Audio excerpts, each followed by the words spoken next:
I wake up at 6 o'clock every morning, whether I have something to do for the day or not. It's a habit I developed during my 43 years with Gulf Petroleum, and it has stayed with me since retirement. My home on Lakeside Avenue, a spacious two-story mansion with columns at the entrance and a large veranda, keeps a silence that sometimes is more intense than the roar of the rigs in my youth. I rise slowly from the bed, feeling the 77 years of life recoil in pain in my joints. The large bedroom that Eleanor and I once shared feels too empty now, despite the mahogany furniture and pictures on the walls. I go down to the first floor and turn on the coffee maker, one of the few modern things I'm used to. My house is nice, solid. I bought it back in the 80s when I got a job as a senior engineer. Eleanor insisted on a neighborhood closer to Olivia's prestigious school. For as long as I can remember, my wife has always been more concerned about social status than I am. I step out onto the veranda with a cup of coffee. From here I have a view of the manicured lawn and hedges, the work of Ramon, who comes twice a week. The neighboring houses are as solid and substantial as mine. We're all men here who have earned our position by hard work, not by showing off. "Good morning, Mr. Landry." Beverly Watkins, the judge's widow, waves to me as she goes for her morning jog. I nod back. It's nice to live where you're known and respected for who you are, not the make of your car or watch. After breakfast, I look through the mail. Among the bills and advertisements is a glossy envelope with ornate lettering. I open it. A dinner invitation from Olivia. It's unusual. For the past couple years, our communication had been reduced to formal calls on Christmas and Father's Day. I sigh, looking at the picture of my daughter on the mantelpiece. Olivia is in her prom dress, with a wide smile and blonde hair like her mother's. She's 38 now, but when I think of her, I often see exactly that 18-year-old girl on the cusp of adulthood. We started drifting apart when she went to college. When she returned with a degree in financial analysis, she looked at our home and lifestyle with barely concealed condescension. Eleanor was still alive then, and it pained her to see her daughter ashamed of her roots. "Daddy, you should update your closet," Olivia said, wrinkling her nose at the sight of the classic suits I wore to work. Those lapels had gone out of style 20 years ago, and then there was that Christmas when she brought her then-boyfriend, some Wall Street broker. "You know, Mr. Landry," he said to me, looking around my living room, "for the same price you could buy something more modern downtown." I held back then, remembering Eleanor and her aching heart. But even then I knew I was losing my daughter. After my wife died 10 years ago, the gulf between us only deepened. Olivia flew to the funeral, stayed 3 days and left, leaving me alone with an empty house and memories. "Dad, you need to move on," she said before she left. "Why don't you sell the house and move into that new retirement condo?" I didn't say anything at the time. How could I explain to my daughter that this house wasn't just walls and a roof, but a part of me? Every creaking floorboard, every scuff on the staircase railing is my life, my story. Instead of idle talk, I immerse myself in my work. First, I consulted young engineers in the company, then I started to help veterans of the oil industry. 3 times a week I meet with former colleagues at the local club. Some of them hold senior positions in major companies in the region. Others, like me, are retired but maintain industry ties. "Landry, you should see these young techies," says my old friend Howard Baker, former CTO and current board member of Cajun Energy, shaking his head. "They do everything on computers and they've never been on a drilling platform." I nod. We understand each other without a word. We both know the value of true professionalism, which comes only with experience, with oil-soaked work gloves, with decisions made under the pressure of circumstances, not in comfortable offices. The phone rings, snapping me out of my musings. Olivia. "Dad, did you get the invitation?" Her voice sounds excited. "Yeah, I just read it." "Are you coming?" "It's very important to me." She has that special tone in her voice that I learned to recognize when she was a teenager. It's what she says when she wants something, but she doesn't say it directly. Of course I will. Is something wrong? A pause, then a deep breath. I'm getting married, Daddy. Those words should make me happy, but instead I feel an incomprehensible anxiety. Congratulations, I say after a pause. Who is he? His name is Camden Price. He's the Director of Development at Axiom Marketing. We met at a business conference in Houston. Her voice becomes dreamy. He's special, Dad. Successful, ambitious, connected. He knows all the right people in the state. As I listen to my daughter list the virtues of her chosen one, I don't hear a word about love, respect, or shared values. Sounds impressive, I say cautiously. I'd love to meet him. That's what it's all about. Dinner on Saturday. Only... She pauses again. Dad, please wear that blue suit I gave you for Christmas. And maybe I should get a haircut before the meeting? I involuntarily touch my gray hair, which I wear a little longer than is customary for men of my age and position. Are you ashamed of me, Olivia? What? No. It's just... Camden is very detail-oriented. First impressions are important. I sigh. In my day, a man was judged on his deeds and character, not his haircut. Okay, I'll get a haircut. Thanks, Dad. See you Saturday. She disconnects, and I'm left sitting with the phone in my hand, trying to figure out why the news of my only daughter's wedding doesn't make me happy.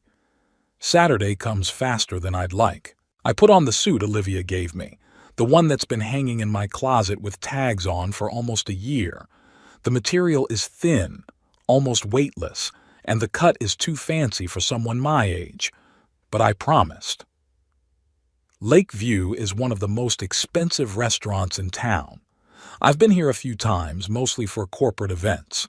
Inside, everything is gleaming with chrome and glass, and the panoramic windows overlook Lake Pienne. Olivia and her fiancé are already waiting at a table. My daughter looks gorgeous in a cream dress, with her hair styled in an elaborate updo. Sitting next to her is a man in his 40s, with perfectly styled dark hair and sharp facial features. He's wearing a suit that even I, far from fashion, can identify as very expensive. Daddy. Olivia stands up and kisses me on the cheek.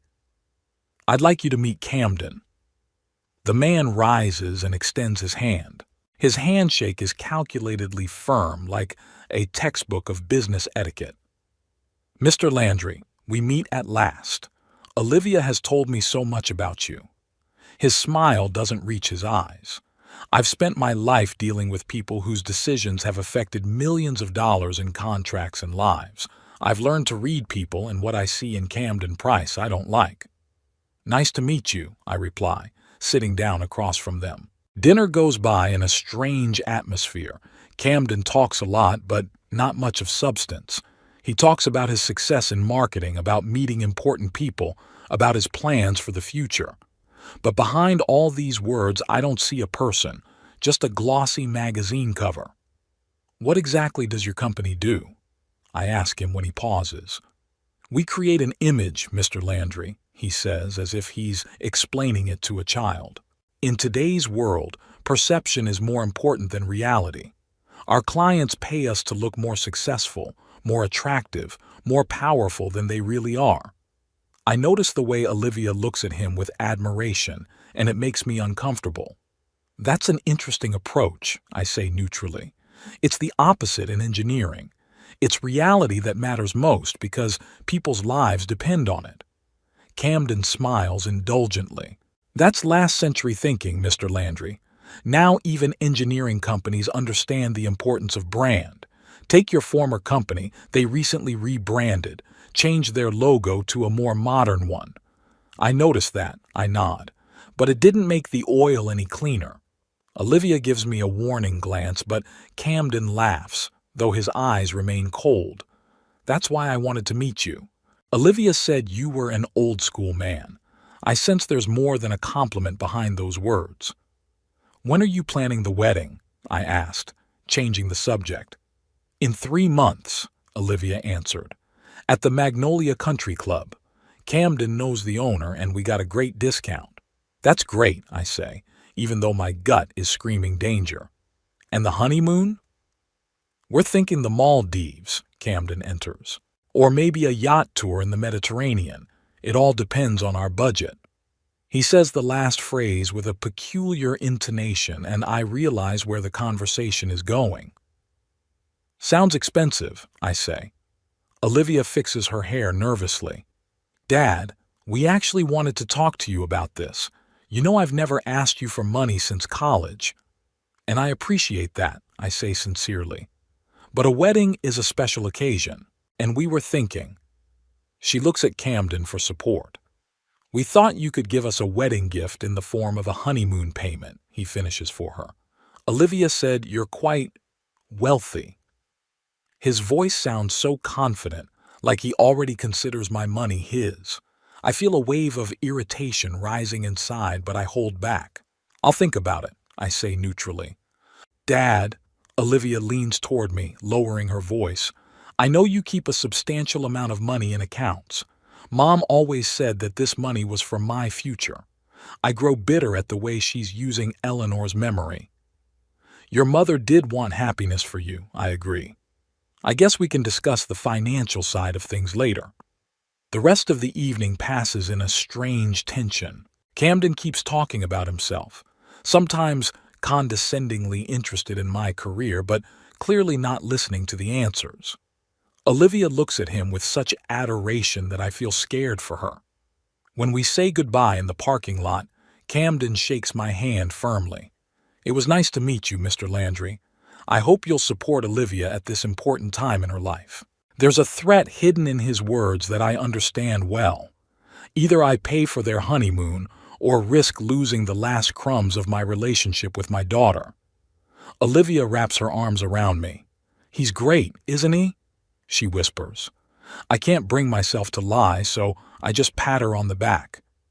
The important thing is that you're happy. At home, I sit in my study for a long time looking at old photographs. Eleanor with little Olivia in her arms. Olivia on her first bicycle with a broken knee, but happy. Me on an oil rig, young and full of energy. Somewhere between those pictures and today, something went wrong. My daughter has turned into someone for whom outward gloss and social status are more important than anything else. And now she's about to commit her life to a man who seems to embody all the qualities I consider empty and meaningless. But what can I do? She's a grown woman who has made her choice.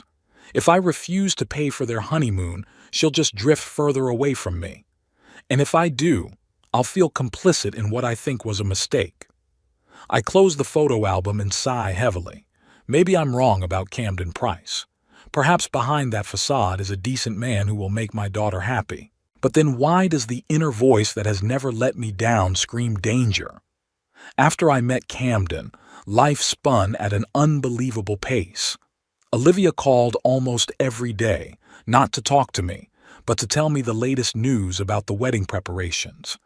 I didn't feel like the father of the bride, but more like a spectator in an expensive play. Dad, we booked the Magnolia, can you believe it? In the high season, she excitedly informed me one morning. Usually there's a year-long waiting list, but Camden has connections. That's wonderful, I replied, trying to share her enthusiasm. How many guests are you planning to invite? About 250 people, Camden insisted. He says it's a great networking opportunity. I frowned, holding the phone to my ear. Networking, at my own wedding. Do you know all these people, Olivia? A short pause followed. Not all of them. A lot of them are Camden business associates and potential clients. But it's important for our future, Dad. I remembered my wedding to Eleanor. A small church, only 50 people, the closest family and friends. A modest reception at her parents' house. A dress she made with her mother's help. No networking, just love and a desire to be together. Dad, are you still here? Olivia's voice brought me back to reality. Yeah, I'm sorry. I've been thinking. What about the honeymoon? Have you decided on a place? Yes. Her voice was filled with enthusiasm again. "We've chosen the Maldives. Camden says it's the hottest trend right now. 12 days in a villa on the water with a private butler. I emailed you the calculations." I sighed. My email was used mostly for bills and newsletters, but for my daughter's sake, I'd learned to check it regularly. "Okay, I'll look at it," I replied. Later, when I opened the email, I nearly choked on my coffee when I saw the total. A 5-digit number for 12 days of vacation. You could buy a nice house for that kind of money in my day. But what can you do? If it's the price of maintaining a relationship with my only daughter, I'll have to pay it. I had savings from years of work. I had always lived within my means, avoided needless spending, and invested wisely. I had money. But the very thought of paying for a luxurious vacation for a man I deeply disliked caused an inner protest. A week later, Olivia invited me to a pre-wedding cocktail party at the Magnolia Country Club. It was the first official event before the wedding, where the couple's closest friends and family were to gather. Magnolia turned out to be exactly what I envisioned: a huge colonial-style estate surrounded by immaculate lawns and old-growth trees. Everything about the place screamed money and status, from the marble columns at the entrance to the livery of the staff. As I parked my Buick among the Mercedes and BMWs, I felt out of place despite my decent suit and Omega watch, a gift from the company for 30 years of service. It was crowded and noisy inside. I noticed Olivia at once. She was standing in the center of a group of young people, talking excitedly about something. Camden stood next to her, his arm around her waist in a possessive gesture, radiant in his perfectly fitting tuxedo. "Ah, Mr. Landry." He spotted me and waved his hand without moving from his seat. I walked toward them, feeling the appraising stares of those around me. "Daddy." Olivia hugged me. "I'm glad you could make it. This is Veronica and Pierce, our friends from the yacht club." I shook hands with the young people, who looked at me with polite indifference. "Olivia told me you worked in the oil industry?" Pierce asked, clearly trying to make small talk. "Yes, 43 years at Gulf Petroleum." "How interesting," Veronica said without interest in her voice. "And my father is on the board of directors of Texoil." I nodded. "I know that company. Good technical department." "I guess," Veronica shrugged. "He's more interested in the financial side." Camden deftly turned the conversation to the upcoming charity ball, to which I realized everyone was invited except me. I took the moment to retire to the bar, where I ordered a whiskey on the rocks. "A double Glenlivet, please," said a woman's voice next to me. I turned and saw an elegant woman of about 45 with a short haircut and shrewd eyes. "Rough day?" I asked as the bartender poured her a whiskey. "More like heavy company." She nodded toward the noisy crowd. "You don't seem too thrilled with what's going on either." I smiled. "Is it noticeable?" "Only to the experienced eye." She held out her hand. "Allison Burke." "Hector Landry." I shook her hand. "Are you an acquaintance of the bride or the groom?" "Neither, to be honest." She took a sip of whiskey. "I'm here with a friend who works with Camden Price. Thought I'd keep her company. And you are?" "I'm the father of the bride." Something flashed in her eyes.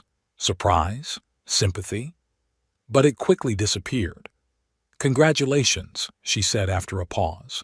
"A wedding is always a joyous occasion." Something in her tone made me wary. "But," Allison smiled. "There was no but. Just—" She looked around and lowered her voice. "You don't seem like someone who fits in with this company. And frankly, neither do I."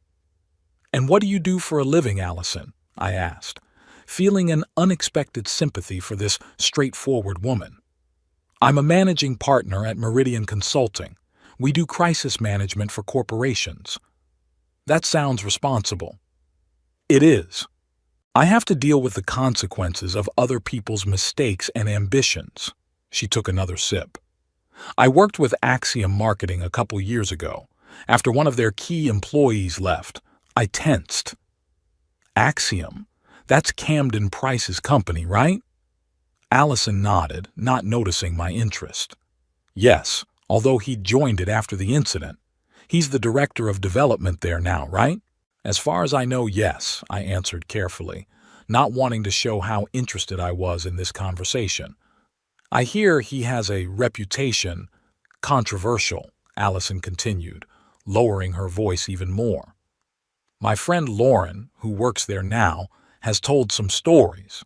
Nothing that could be called illegal, but she stopped talking, apparently remembering she was talking to the father of the bride. I'm sorry, Mr. Landry. I shouldn't have brought it up. No, go ahead, please. I tried to keep my voice neutral.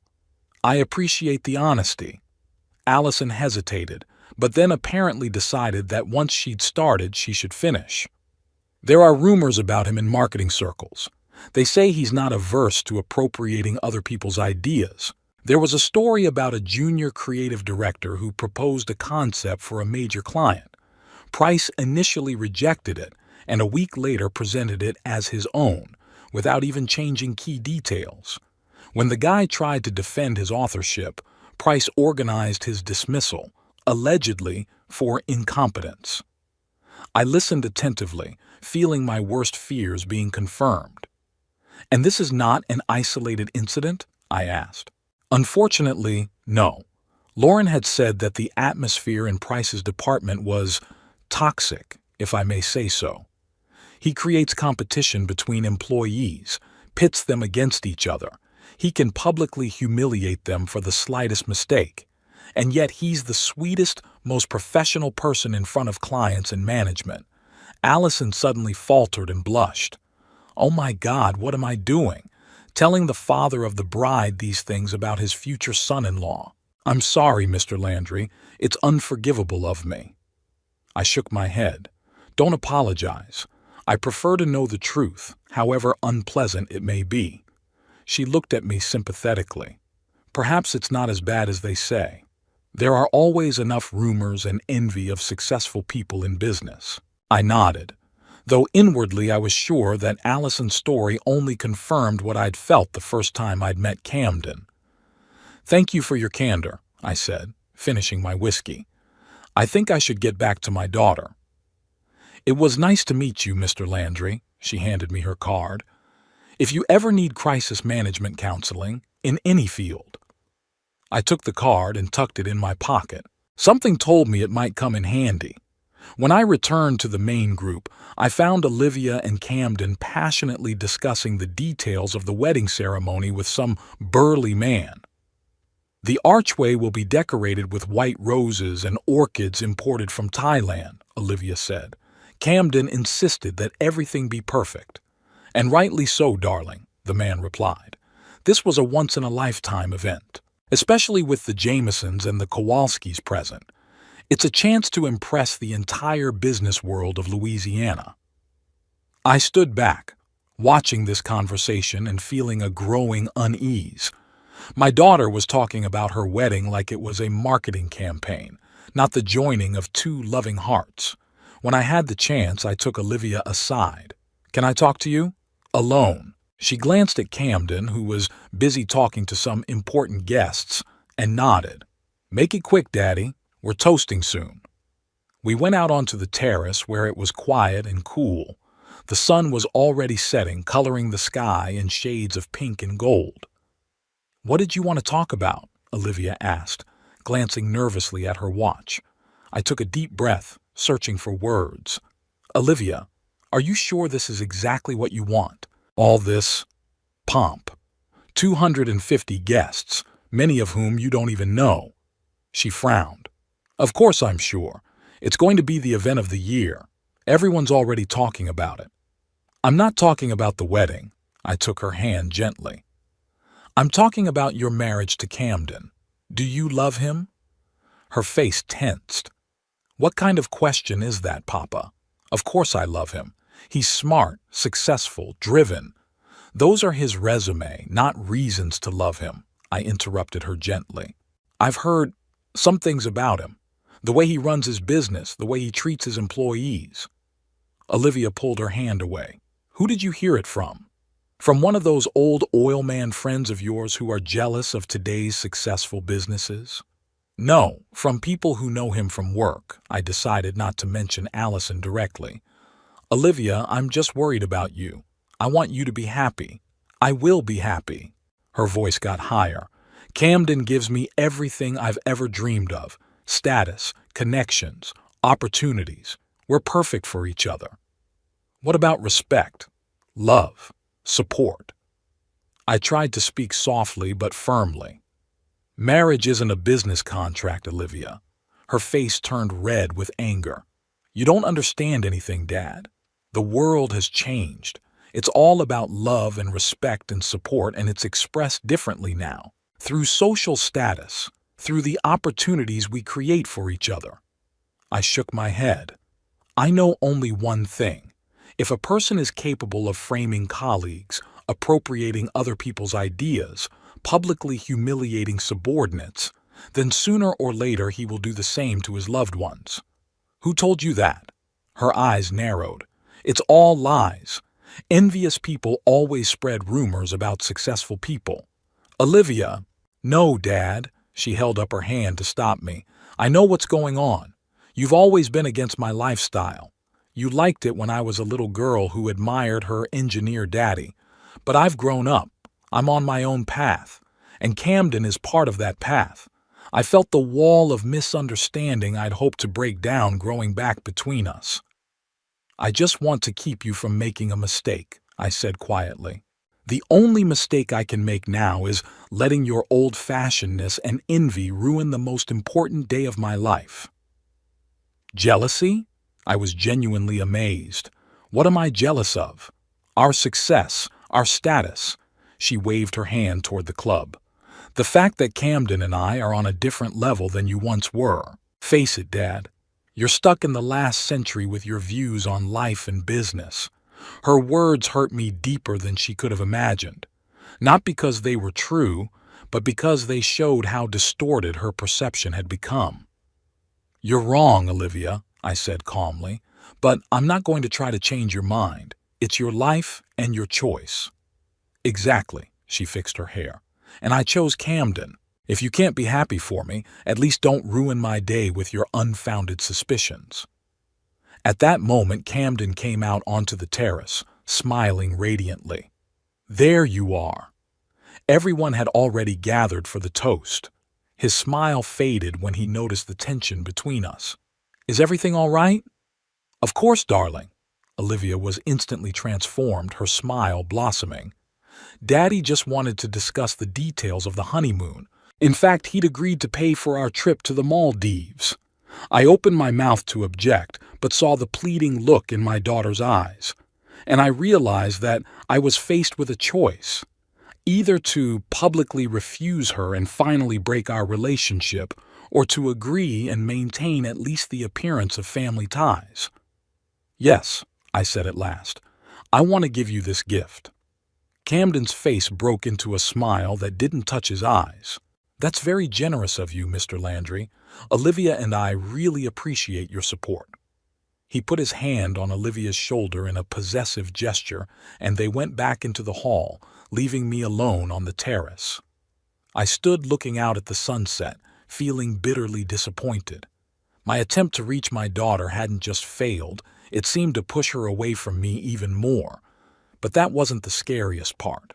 What scared me was that the man she was about to marry was exactly as I had imagined him to be, a manipulative man who saw her as a stepping stone to a higher position. And yet I agreed to pay for their honeymoon, not because I approved of the marriage, but because I hoped to maintain some connection with my daughter. I hoped that sooner or later she would see the true face of her chosen one. And when she did, she would need a father who would be there for her. Back in the hall, I saw Camden making a solemn speech, holding a glass of champagne. And I want to extend a special thanks to my future father-in-law, Hector Landry, who is so generously supporting us as we begin our journey together. All eyes turned to me, and I smiled strainedly as I raised my glass. But there was an unsettling feeling growing inside me that this wedding would bring nothing but pain. Olivia's wedding day was surprisingly clear for Lake Charles, where it rained a lot this time of year.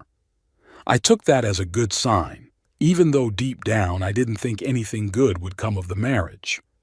3 months of preparation had only strengthened my suspicions about Camden, but for my daughter's sake, I kept my thoughts to myself. I put on my best suit, a dark blue tailored suit for important corporate meetings. The suit fit well, even though I'd lost a little weight in recent years. On the left lapel was a gold Gulf Petroleum badge, which was only given to employees who had been with the company for more than 40 years. A small detail, but for me, it is a symbol of loyalty and professionalism. Magnolia Country Club has been transformed since that pre-wedding cocktail party. The driveway was decorated with white and gold ribbons. Live statues in Greek garb stood at the main entrance, and a drone circled over the grounds, filming the arrival of guests from the air. It wasn't me who parked the car. A valet in white gloves took the keys to my Buick with a barely perceptible condescending smile. Among the luxurious foreign cars, my car, though well-maintained, looked as old-fashioned as I was. At the entrance, the master of ceremonies was greeting the guests with a clipboard, checking names against a list. "Hector Landry," I said, feeling like I was trying to sneak into a private event, not my own daughter's wedding. The young man scanned the list, frowned for a moment, then his face lit up with a fake smile. "Ah, yes, the father of the bride. Come in, sir. The ceremony will begin in 45 minutes on the center lawn." I nodded and headed inside, feeling the stares of the other guests. Most were dressed in the latest fashions, with accessories that probably cost as much as a nice car. Women in elaborate dresses with intricate hairstyles, men in perfectly fitting suits and with watches showing off their status. I knew a few of them, influential Lake Charles businessmen I'd crossed paths with for work. But for the most part, the crowd was unfamiliar to me, and I felt like an outsider at this celebration of life. I decided to find Olivia before the ceremony. She was assigned to a special room for the bride where she was getting ready to go out. As I climbed the marble staircase to the second floor, I knocked on the door indicated by the officiant. "Come in." I heard my daughter's voice. Olivia was standing in front of the mirror in a gorgeous white dress, with a stylist and makeup artist fussing around her, putting on the finishing touches. She looked dazzling, but there was tension in her eyes, which she tried to hide behind a smile. "Daddy," she turned to me, "you're here now. How do I look?" "Beautiful," I said sincerely. "You are the most beautiful bride I've ever seen." She smiled, but mechanically. "Thank you. This is Vera Wang." She ran her hand over her dress. "Camden knows her rep, and we managed to get him off the line. Always Camden and his connections, even in a moment like this." "Olivia," I stepped closer, lowering my voice. "Can I talk to you?" "In private." She glanced at her team of stylists and nodded. "Give us 5 minutes, please." When they came out, I took my daughter's hands. "Are you sure this is what you want? It's not too late to change things." Her face instantly tensed up. "Daddy, we've talked about this. I love Camden. We're perfect for each other. I just want to make sure you're marrying for the right reasons. Not because of status or connections, but because you really can't imagine your life without this man." Olivia released her hands. "You never understood my ambition, Dad. To you, success is a steady job and a house in a decent neighborhood. For me, it's more than that.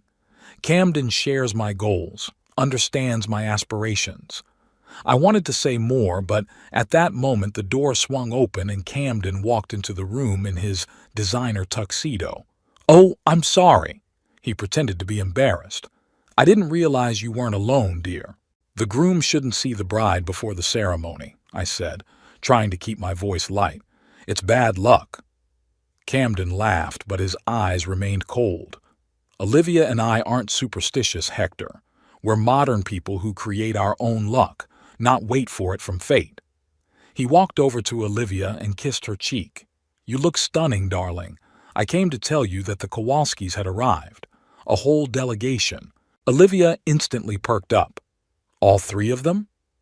Better yet, four. Jeffrey's little brother is here too. That's great, Olivia exclaimed. Their investment fund is just looking for new projects. I watched this exchange of remarks and felt the chasm between my daughter and me grow. For them, the wedding was not the joining of two loving hearts, but a business event with lucrative contacts. I should probably go take my seat, I said, realizing that my conversation with Olivia was interrupted and unlikely to resume. Of course, Hector, Camden smiled. I'll see you at the ceremony. As I left, I heard them discussing which of the important guests they should be sure to talk to during the reception. The ceremony was lavish and carefully choreographed, like a theatrical performance. A live string quartet played a modern rendition of the classics. 6 bridesmaids in matching champagne-colored dresses and an equal number of the groom's friends in tuxedos stood on either side of an archway decorated with exotic orchids. The guests, about 250 people, sat in white chairs arranged in perfect rows on the center lawn. I took a seat in the front row as I was supposed to be the father of the bride. The priest, a young man with a trendy beard and designer glasses, spoke about love and partnership in terms that sounded like he was describing a successful startup. Olivia and Camden exchanged vows that sounded like well-rehearsed presentations rather than promises from the heart. When the ceremony was over, guests moved into a huge banquet tent. Inside, everything glowed with luxury. Crystal chandeliers, snow-white tablecloths, exquisite floral arrangements on every table. I was seated at the head table with Camden's parents and a few of the immediate family members. Warren and Vivian Price, a prim couple in their 60s, barely graced me with a dozen sentences the entire evening. Dinner consisted of 6 courses, each served with a particular wine. I barely touched my food as I watched Olivia and Camden move from one group of guests to the next, exchanging pleasantries and posing for pictures. Everything looked as perfect as the cover of a glossy magazine, but I felt like I was the only one who could see the falseness behind that glossy facade. After the main courses, it was time for the toasts. I gave a prepared speech, trying to sound sincere and warm. I talked about how proud I was of Olivia, how I wished her happiness in her marriage. I kept my doubts and worries to myself. The guests applauded politely, but I could see that many of them were just bored, waiting to get back to business. Camden gave his toast, full of pathetic phrases about the future success and prosperity of their union. Not a word about love, just accomplishments and plans. Olivia looked at him with an admiration that broke my heart. After the formal part of the banquet, the dancing began. I sat at the table watching the newlyweds open the ball with a perfectly choreographed waltz. Then, other couples joined them and the dance floor filled with guests. I decided to go out for some fresh air. The tent, despite the air conditioning, seemed stuffy and the music too loud. The magnolias, terraces, and gardens were decorated with garlands of lights, creating a romantic atmosphere. It was quieter here, and I could catch my breath. Standing at the railing of the terrace, I heard voices coming from a gazebo nearby. One of them was Camden's. Not wanting to eavesdrop, I was about to leave, but the next phrase drew me to my seat. "I can't believe a woman as sophisticated as Olivia has such a provincial father," Camden said, contempt evident in his voice. "An ex-engineer, you know? Lives in the same house for 40 years, wears a watch he got for his seniority. An absolute dinosaur." There was laughter from several men. I froze, unable to move. "And those old-fashioned values of his," Camden continued, clearly getting a taste for them. "Real work, honest labor, reputation is more important than money. Nonsense from the last century." Fortunately, Olivia had long since outgrown that nonsense, and if there were any vestiges, I'll eradicate them quickly. Laughter again, even louder now. "Speaking of money," another voice said, "he paid for your honeymoon, didn't he?" You bet he did, Camden chuckled. The old man sitting on a pretty penny. Olivia says he's pathologically frugal, lives like a lowly clerk, but he's got over $1 million in his accounts. The honeymoon's just the beginning. I think we can convince him to invest in a few of our projects. I felt the blood rush to my face, not from shame, from anger. My worst suspicions were confirmed, but hearing my daughter discuss my finances with this man was unbearably painful. I should have walked away, but instead I took a few steps forward and found myself at the entrance to the gazebo. Camden stood surrounded by 4 men in expensive suits, whiskey glasses in hand. When he saw me, he froze, and then a fake smile appeared on his face. "Hector! What a surprise! We were just talking about you." "I heard," I said calmly. "Every word." There was an awkward silence. Camden's friends looked at each other, clearly unsure how to react. One of them muttered something about needing to find his wife and quickly retreated. The others followed suit, leaving Camden and me alone. "Listen, Hector," he began when we were alone. "It was just a conversation between friends. A few drinks, a few jokes. No need to take it seriously."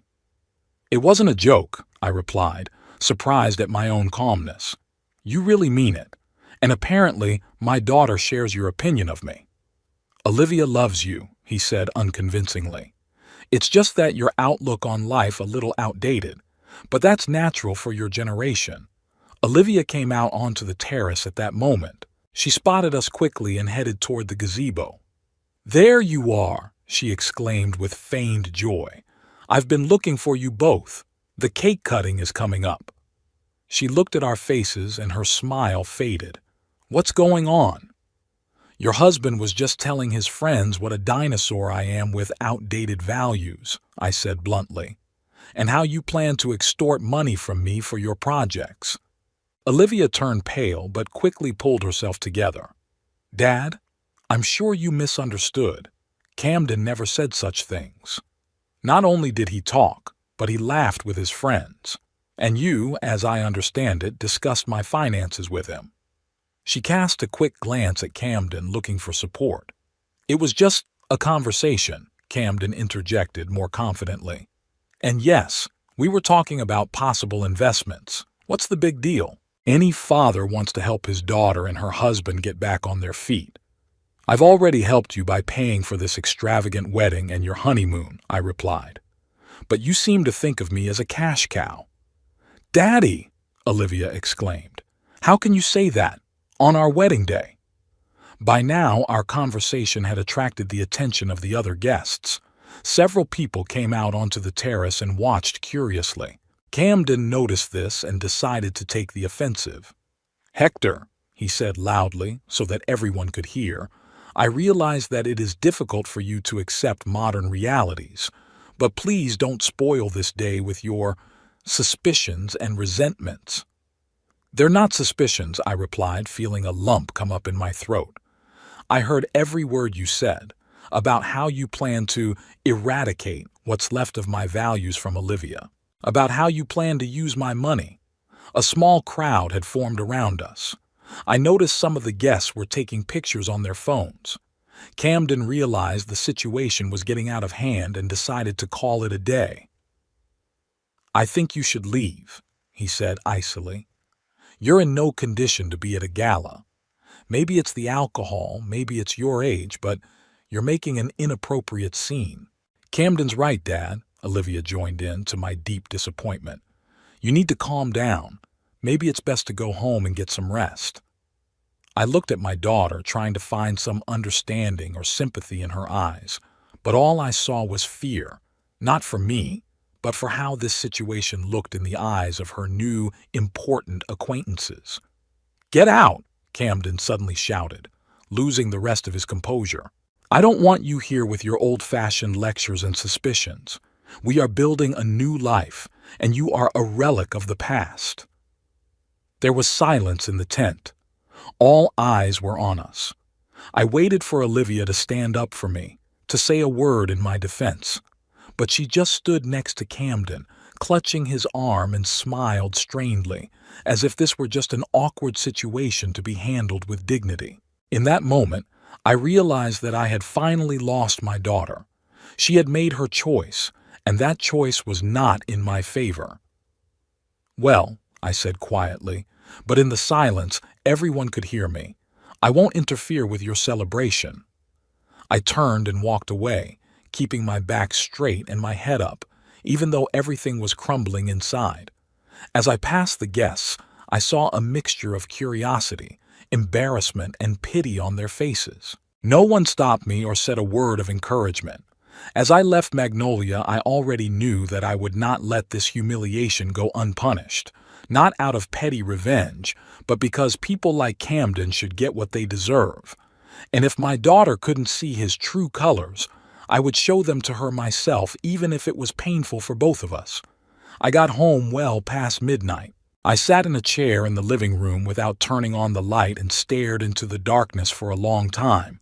The humiliation was burning me inside, but it hurt even more to realize that Olivia hadn't stood up for me. Her strained smile when Camden had ordered me to get out stood before my eyes like an indictment of all my parenting failures. What had I done wrong? Where had I gone wrong in raising her? Or was it not me, but the fact that the modern world encourages such values: ostentatious success, connections, status at any cost? I took out a bottle of Glenfiddich, 20 years old, which I saved for special occasions, and poured myself a double shot. The alcohol burned my throat but brought no relief. The first impulse was simple and primitive: to call the bank in the morning and cancel all payments for the honeymoon. Let them feel what it was like to have their plans ruined. But I realized that such a move would be seen as a petty revenge on the old man, confirming everything Camden had said about me. No, we must do things differently, more deliberate. I knew the Lake Charles business community like the back of my hand. 43 years in the oil industry had not gone to waste. I had connections, reputation, credibility, and I was going to use them to show Camden Price's true colors, not just to Olivia, but to anyone who thought he was a successful businessman. I woke up this morning with a clear head and a clear plan of action. The first thing I did was call the bank and actually canceled the honeymoon payments. It wasn't an act of revenge, it was just common sense. Why pay for a luxury vacation for a man who blatantly despises you and plans to use your money?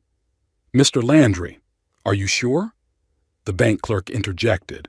"The amount is quite substantial and the payments have already been authorized." "Absolutely sure," I answered firmly. There had been a change in family circumstances. Next, I called my old friend Howard Baker, former CTO and current board member of Cajun Energy. "Howard, we need to meet. Tonight, if possible." "Is something wrong, Hector?" There was concern in his voice. "Yes, and it's not just me. We'll talk when we meet." We agreed to meet at noon at the country club, where veterans of the oil industry regularly gathered. I arrived early and took a table in the far corner of the terrace, which overlooked the golf course. Howard showed up at exactly the right time, a tall, trim man in his 70s, with a tanned face and shrewd eyes.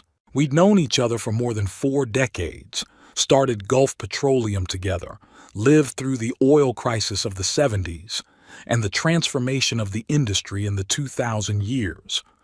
"You look lousy, old man," he said, sitting down across from me. "Didn't the wedding go so smoothly?" I told him briefly what had happened yesterday, not hiding either the humiliation of Camden's humiliation or the pain of my daughter's betrayal. "Bastard," Howard shook his head when I was done. "What do you plan to do?" "Show his true colors," I answered. "Not just to Olivia, but to everyone who thinks he's a successful professional. And I need your help." Howard looked at me carefully. "Hector, you're not going to do anything illegal, are you? I value our friendship, but—" "Nothing like that," I shook my head. "Just the truth. Camden Price has built his career on lying, manipulating, and using other people. I just want it to be known." Howard hesitated, drumming his fingers on the table. "Axiom marketing, you say?" he finally said. That's a funny coincidence. They're doing a big project with Cajun Energy right now. Brand redesign, new marketing strategy, digital transformation, the whole package. A multi-million-dollar contract. I felt a spark of hope ignite inside. And Camden Price is leading this project? Yes. He's the development director and leads all negotiations with our management team. He's a very persuasive young man, I must admit. Promises of a gold mine. What if I told you there was nothing behind those promises? I leaned forward. That he's misappropriating his subordinates' ideas, framing his colleagues, and creating a toxic team environment. Those are serious allegations, Hector. Do you have proof? I pulled Allison Burke's business card out of my pocket and put it on the table. Give her a call. She's a managing partner at Meridian Consulting. They handled crisis management at Axiom after several key employees left. She'll tell you about Camden Price's modus operandi. Howard took the business card and looked at it thoughtfully.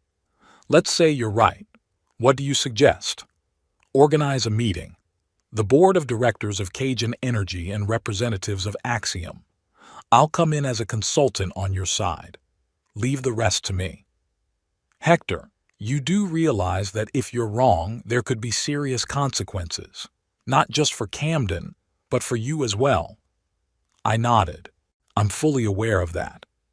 But I'm not wrong. Howard looked at me for a long moment, then nodded decisively. Good. I trust your judgment. Besides, he smiled slightly, if this guy is really what you say he is, Cajun will benefit by withdrawing his services.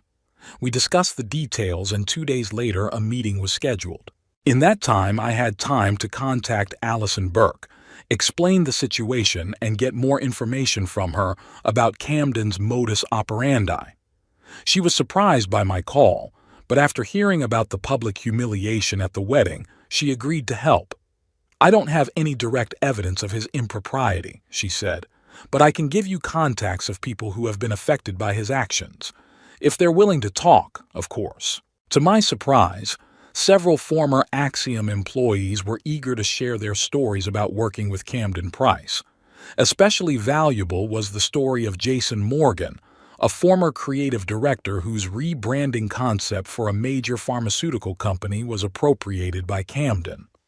I have all the sketches, presentations, dates, Jason said. I can prove that the idea was mine and that Price first rejected it and then presented it as his own. The meeting was held at the headquarters of Cajun Energy, a modern glass and concrete building in downtown Lake Charles.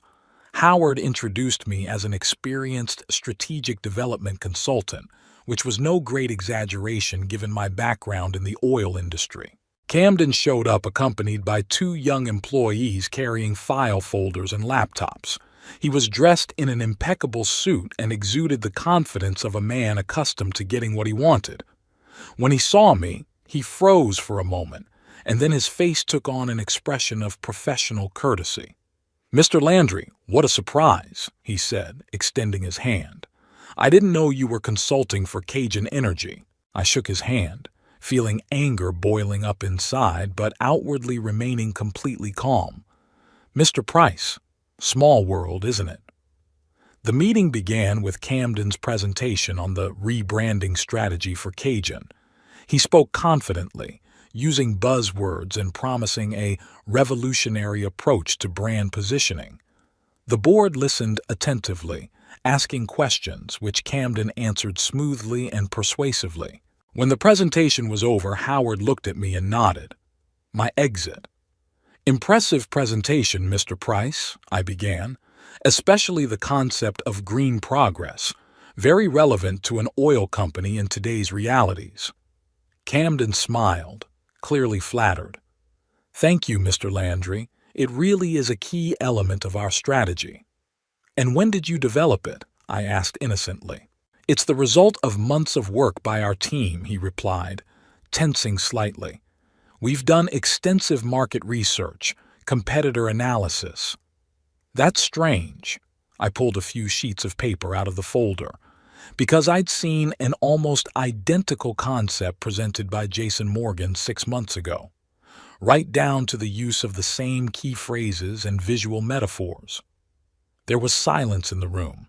Camden turned pale but quickly pulled himself together.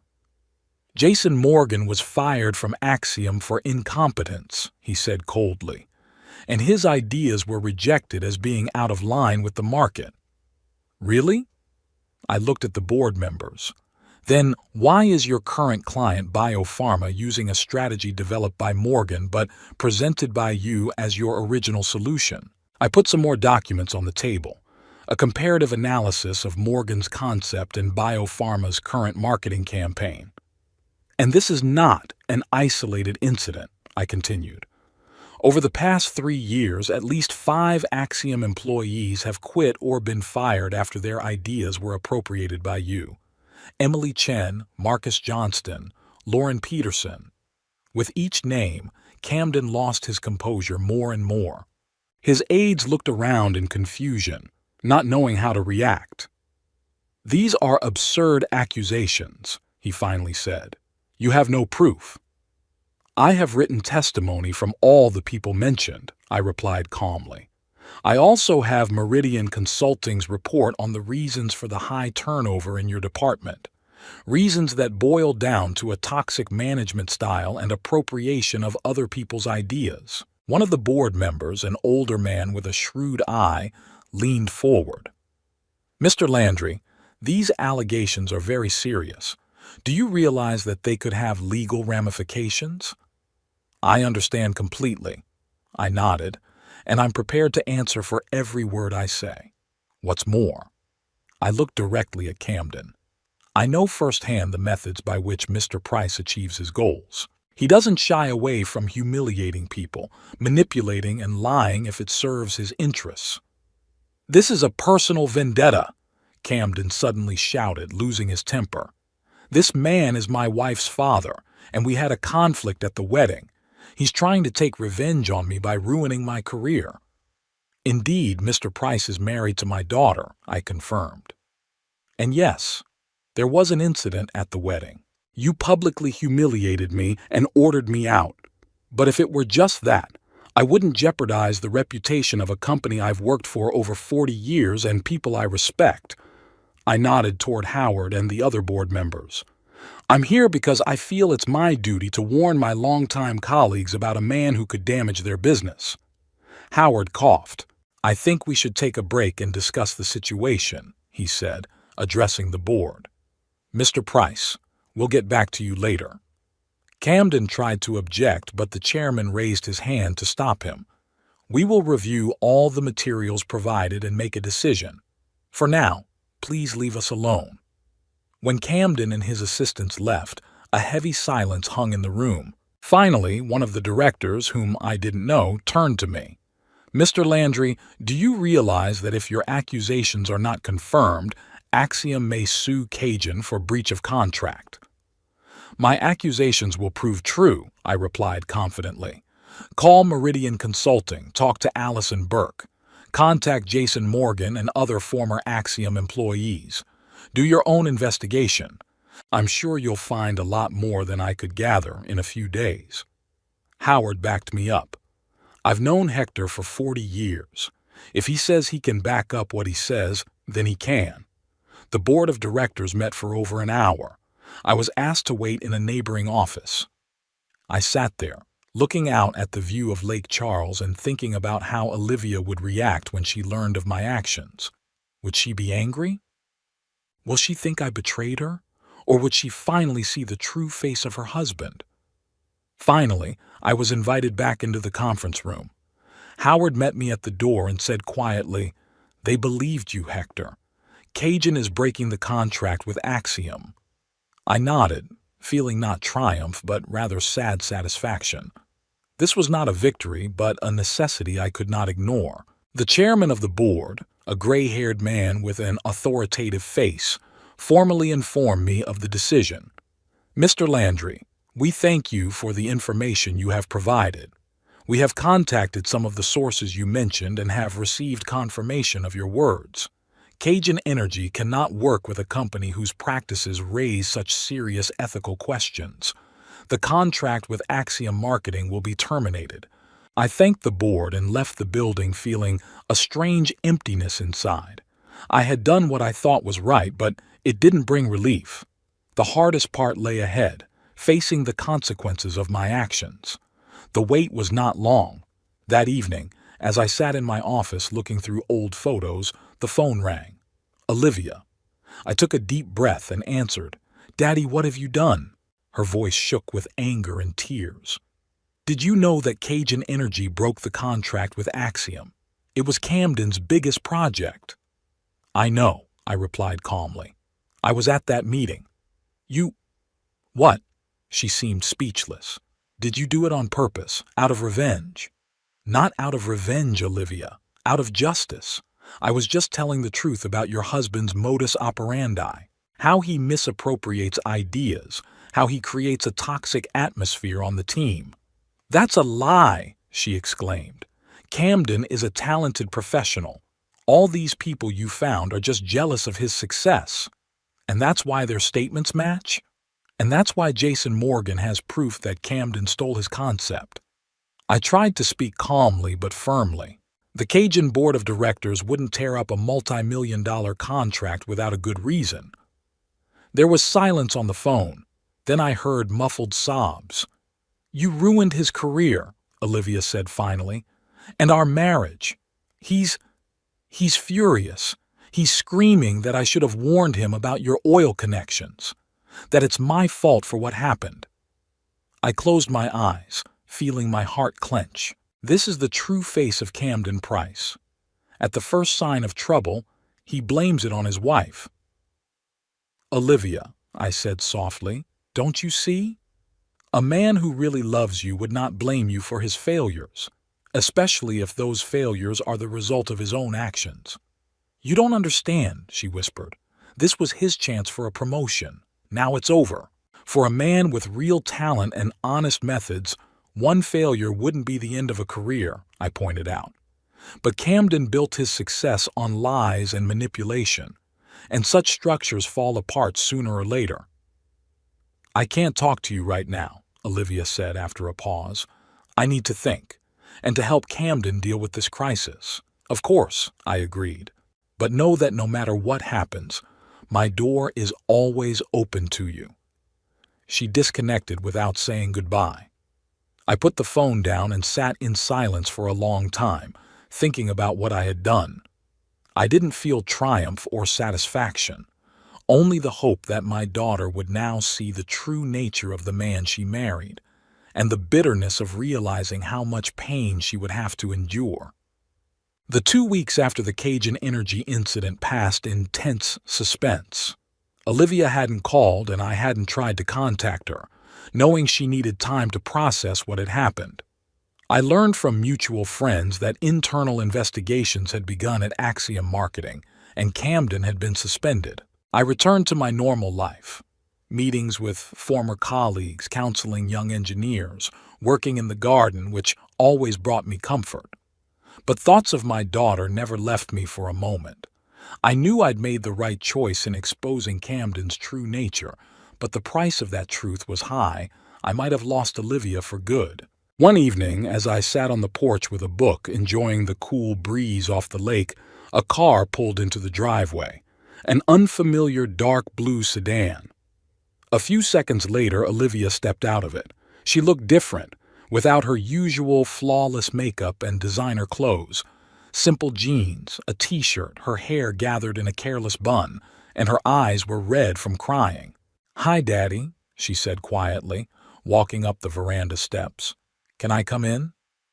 I nodded silently and let her into the house. We walked into the living room where we had once spent family evenings with Eleanor, playing board games and discussing the day's events. "Tea? Coffee?" I offered, feeling awkward. We hadn't had a proper conversation in years, and I didn't know how to start now. "Water, if you can," she replied, taking a seat on the couch, "or something stronger." I poured her a glass of water and myself some whiskey. We sat in silence for a few minutes before Olivia finally spoke. "Camden got fired," she said bluntly. "Not just from the Cajun Project, from Axiom in general. After what happened, they did an internal investigation and found evidence of all the things you were talking about." I remained silent, giving her a chance to speak. "And that's not all," she continued, nervously twirling the glass in her hands. "Turns out he's in debt. Big ones. Credit cards, consumer loans, even a few loans from some shady individuals. He kept it from me. All this time." Her voice shook, and I could see she was struggling to hold back tears. All that luxury, all those connections and status things, all on loans he couldn't pay back. He was counting on the bonus from the Cajun deal to close at least some of the debts. "I'm sorry, Olivia," I said sincerely. "Despite everything that had happened, I didn't want to see my daughter suffer." "Sorry?" She looked at me with a bitter grin. "You got what you wanted, Dad. You ruined my marriage just like you promised." "I never promised to ruin your marriage," I said calmly. "I just showed you the true face of the man you married, and he ruined it with his lies, his manipulations, his dishonest ways." She lowered her eyes, recognizing the truth of my words. "Do you know what he said when he came home after he was fired?" She continued after a pause. "That it was all my fault, that I should have kept my old man in line.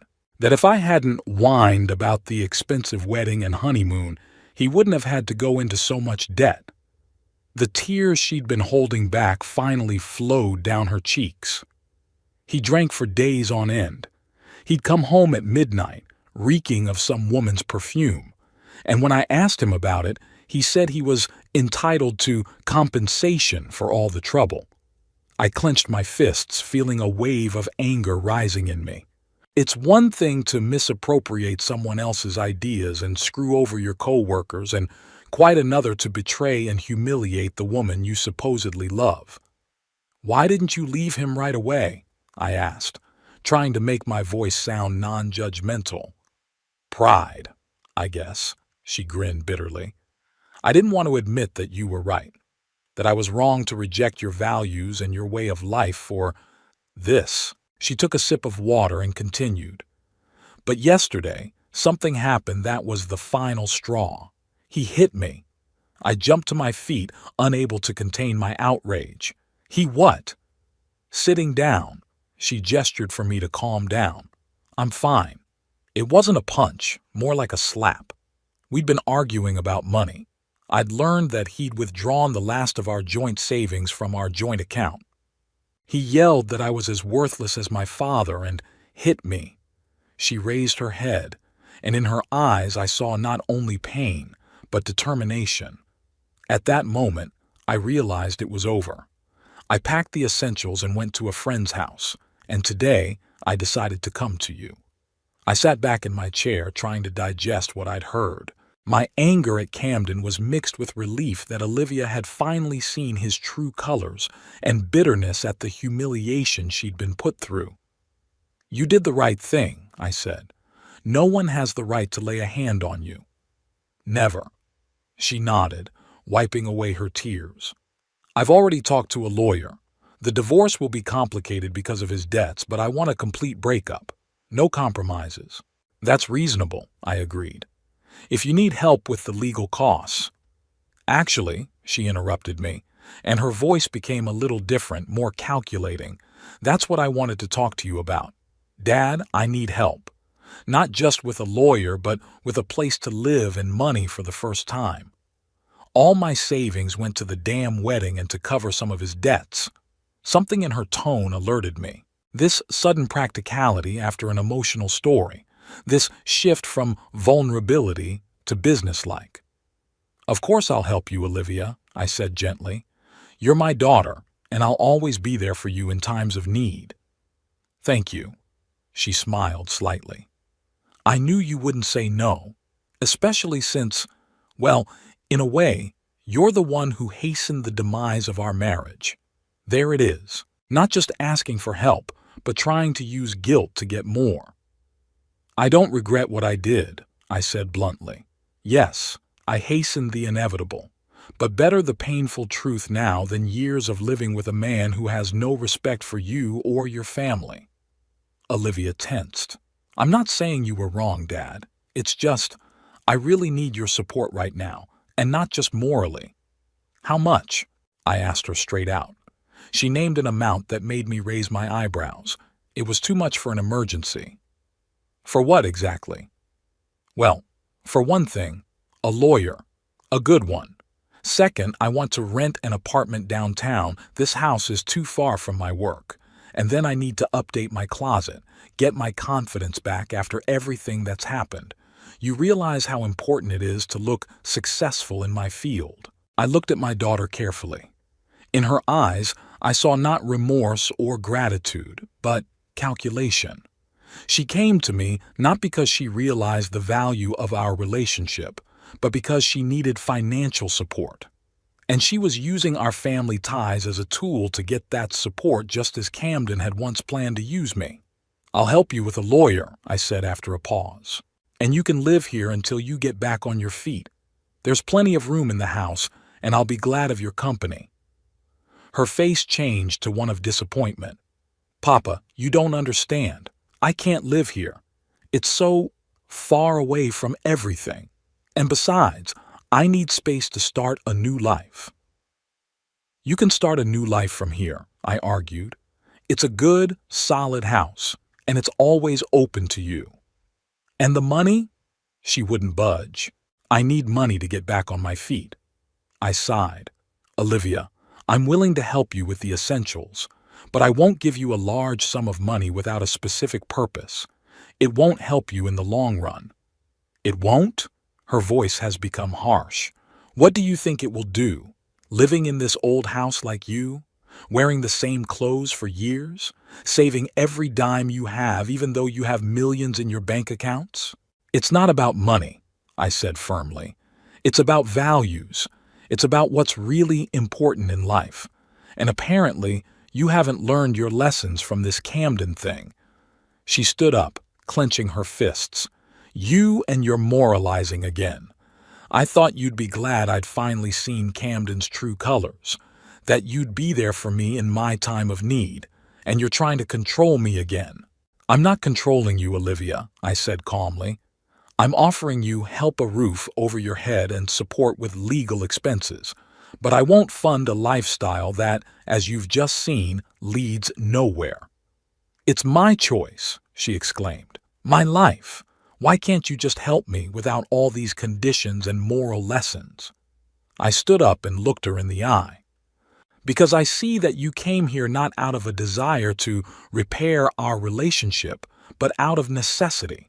Not out of remorse or understanding, but out of financial concerns. And if I just give you the money, nothing will change. You'll leave again, you'll find another Camden, and you'll do it all over again. She turned away, and I realized I'd hit the mark. You're not being fair, she said quietly.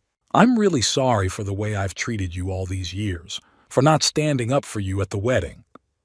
I believe part of you is truly sorry, I replied, but another part is still clinging to the values that got you into this situation, the belief that external success, status, and connections are more important than honesty, integrity, and real relationships.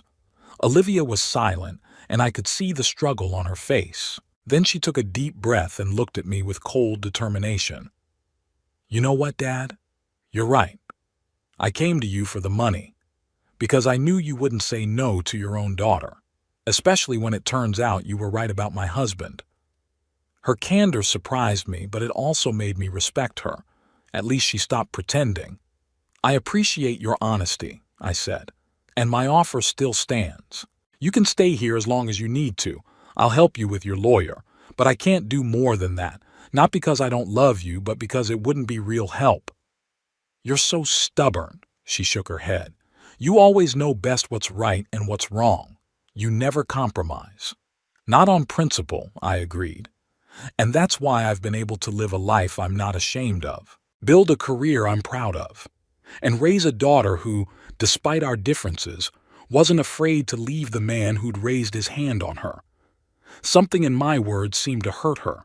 For a moment, something like understanding flashed in her eyes, but then she shut down again. "Okay," she said, heading for the exit. "Thank you for the moral support. I'll be fine on my own." "Olivia," I followed her. "Don't leave like that. My offer still stands. You can always come home." She stopped at the door and turned to me. "You know what the saddest part is, Dad? You really believe you're doing the right thing, that your callousness is caring, that your stubbornness is integrity. And you believe that your desire for status and external success is ambition," I replied. "That using people is networking, that the pursuit of money is self-actualization." We looked at each other, and I saw the same adamancy in her eyes that I saw in my own, the apple of the tree, as they say. "Goodbye, Daddy," she said at last. "I hope you will be happy in your principled rightness." She walked out without looking back. I heard the engine start, the crunch of gravel under her wheels as she pulled out of the driveway. And then there was silence. I went back into the living room and sat in my chair, feeling strangely empty. I'd done what I thought was right, with both Camden and Olivia. I'd shown her husband's true colors, offered to help her, but on my own terms. I didn't go against my principles, didn't agree to fund a lifestyle I considered empty and meaningless. But the price was high. I had lost my daughter for good, the only close person I had left. Was I right? Were my principles worth the price? I looked at Eleanor's picture on the mantelpiece. She was smiling her soft, understanding smile as if to say, "You did the right thing, Hector. You can't give up your values, even for the sake of those you love, especially for their sake." Outside the window, dusk was settling in. I sat in the silence of my home, the house I had built with my own hands, where I had lived for over 40 years, raised my daughter, loved my wife. A house full of memories, traditions, and values that I had not betrayed, no matter what. I felt no triumph or satisfaction at my victory over Camden. No pride in not giving in to Olivia's demands, only the quiet certainty that I'd stayed true to myself, to his principles, what I'd always believed in. Olivia was right about one thing.